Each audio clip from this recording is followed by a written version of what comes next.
Dan yang paling penting sekali lagi tolong diperhatikan, musola yang ada di kita, yang kita sebut musola itu adalah masjid menurut syariat.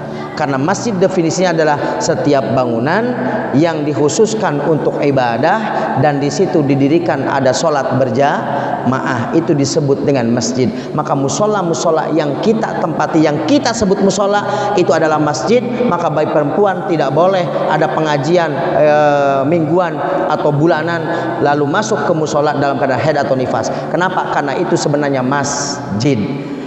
Ya masjid. Adapun yang dipakai Jumatan namanya istilah Arabnya masjid jame'. Kenapa disebut jame'? Yang mengumpulkan orang dari satu desa untuk bareng-bareng sholat Jum'ah disebut dengan jame'. Maka ini namanya masjid jame'. Tapi musola yang ada itu namanya masjid. Jadi kita Cilimus ini mempunyai masjid 30 berapa itu? Kalau musolanya 36 berarti punya masjid 37 masjid. Jangan musola itu apa? Tempat sholat.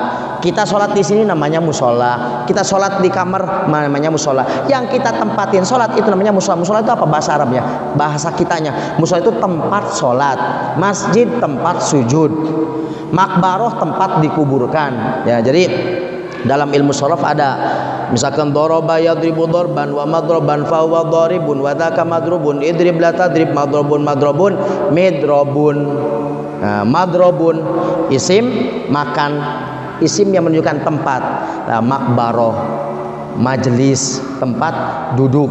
Nah, namanya majelis. Maka bagusnya sih kalau ibu-ibu itu pengajiannya jangan di masjid biar nggak ada libur. Ini nanti dalam sebulan mesti ada liburnya. Kenapa? Head. Lalu gitu. Tapi kalau di majelis nggak ada libur-liburan. Kenapa? Karena nggak ada haram-haraman. Karena itu bukan masjid. Ya, jelas ya. Jadi sekali lagi sebenarnya musola yang kita sebut musola di Indonesia itu sebenarnya adalah masjid menurut syara. Karena definisi masjid adalah setiap tempat yang khusus digunakan untuk ibadah dan di situ didirikan sholat berjamaah seperti itu.